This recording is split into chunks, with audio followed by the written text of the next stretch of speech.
Life एक सफर है। ये सफर बहुत उतार चढ़ाव से भरा होता है। हिंदुओं का मानना है कि ये सफर मौत के बाद खत्म नहीं होता, ये चलता रहता है, हमें कई जानामों तक ले जाता है। जन्म, मृत्यु और पुनर्जन्म के इस चक्र को पुनर्जन्म कहा जाता है। यह कर्म की अवधारणा के साथ गहराई से जुड़ा हुआ है। कर्म एक संस्कृत शब्द है। इसका सीधा सा मतलब है कर्मा, लेकिन यह सिर्फ कर्म के बारे में नहीं है, यह हमारे कर्माओं के परिणामों के बारे में भी है। कर्म कारण और प्रभाव का नियम है। इसका सजेशन है कि हर कार्य, हर विचार, हर शब्द एक तरंग प्रभाव पैदा करता है। यह प्रभाव हमारे वर्तमान जीवन और हमारे भविष्य के जन्मों को प्रभावित करता है। कर्म और पुनर्जन्म हिंदू धर्म के केंद्र हैं। वे जीवन, मृत्यु और ब्रह्मांड में हमारे स्थान को समझने के लिए एक रूपरेखा प्रदान करते हैं। ये विचार मार्गदर्शन प्रदान करते हैं। वे हमें नैतिक रूप से जीने और आध्यात्मिक विकास के लिए प्रयास करने के लिए प्रोत्साहित करते हैं। कल्पना कीजिए कि एक किसान खेत में बीज बो रहा है। अच्छे बीज अच्छी फसल देंगे, खराब बीज खराब फसल देंगे या खेत को नुकसान भी पहुंचाएंगे। यह कर्म को समझने का एक आसान तरीका है। हमारे कर्म बीज के समान हैं। दया, करुणा और ईमानदारी से प्रेरित सकारात्मक कार्य सकारात्मक कर्म बनाते हैं। इससे सुख और तृप्ति मिलती है। लालच, क्रोध या घृणा से प्रेरित नकारात्मक कार्य नकारात्मक कर्म पैदा करते हैं। इसका परिणाम दुख और कठिनाइयों के रूप में मिलता है। ये याद रखना महत्वपूर्ण है कि कर्म कोई सजा नहीं है। यह इनाम या प्रतिशोध के बारे में नहीं है। यह बस हमारी पसंद का स्वाभाविक परिणाम है। जैसे गुरुत्वाकर्षण प्रकृति का नियम है, वैसे ही कर्म भी है। यह निष्पक्ष रूप से संचालित होता है, सभी को समान रूप से प्रभावित करता है। हर कार्य, चाहे वह कितना भी छोटा क्यों ना हो, भार वहन करता है। एक मीठा बोल किसी का दिन बना सकता है। एक निस्वार्थ कार्य का एक सकारात्मक प्रभाव हो सकता है, दूसरों को प्रेरित कर सकता है। इसी तरह एक कठोर शब्द पीड़ा दे सकता है। एक स्वार्थी कार्य नेगेटिवता पैदा कर सकता है। हमें अपने विचारों, शब्दों और कार्यों के प्रति सचेत रहना चाहिए। वे कर्म के बीज बनाते हैं जो हमारे भविष्य को आकार देते हैं। पॉजिटिवता का चुनाव करके हम सकारात्मक कर्म करते हैं। इससे वर्तमान और भविष्य के जन्मों दोनों में एक सुखी और अधिक पूर्ण जीवन मिलता है। कर्म गलतियां करने के डर से जीने के बारे में नहीं है। हम सब गलतियां करते हैं, ये इंसान होने का हिस्सा है। महत्वपूर्ण यह है कि हम अपनी गलतियों से सीखें, फिर हम संशोधन कर सकते हैं और बेहतर करने का प्रयास कर सकते हैं। हिंदू धर्म आत्मा की अमरता में विश्वास करता है, जिसे आत्मन कहा जाता है। आत्मा शाश्वत है। यह अपने कर्माओं के संस्कारों को लेकर अलग अलग शरीरों में पुनर्जन्म लेती है।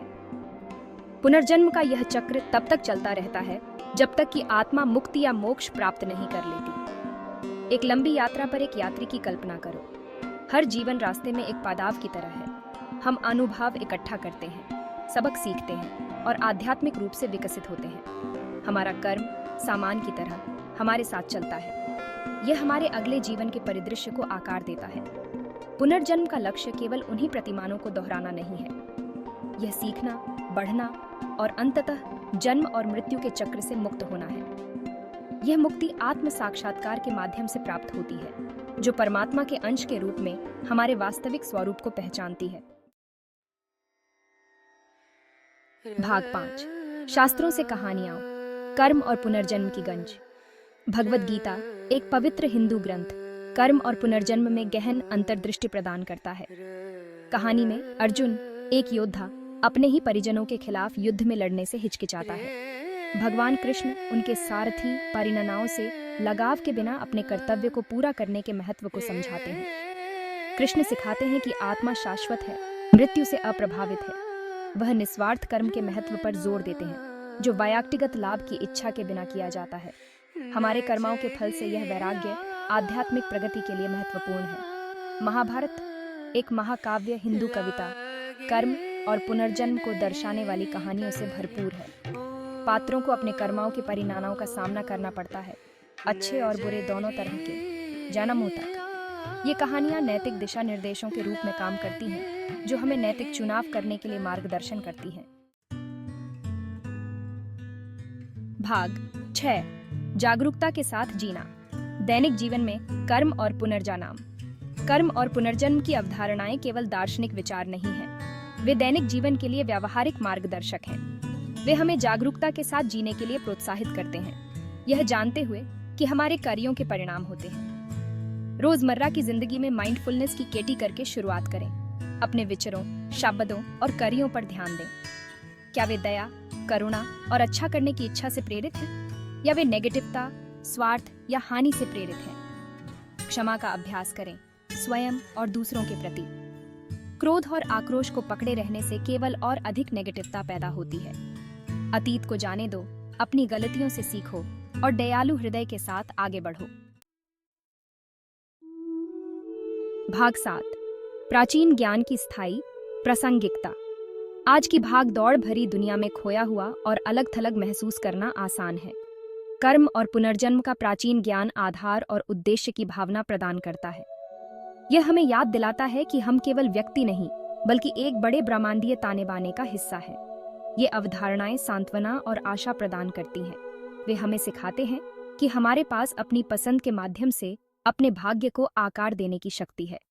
चाहे हम किसी भी चुनौती का सामना करें, हम उनसे पॉजिटिवता के साथ संपर्क करना चुन सकते हैं और अपने लिए एक बेहतर भविष्य बनाने का प्रयास कर सकते हैं। कर्म और पुनर्जन्म व्यक्तिगत जिम्मेदारी को प्रोत्साहित करते हैं।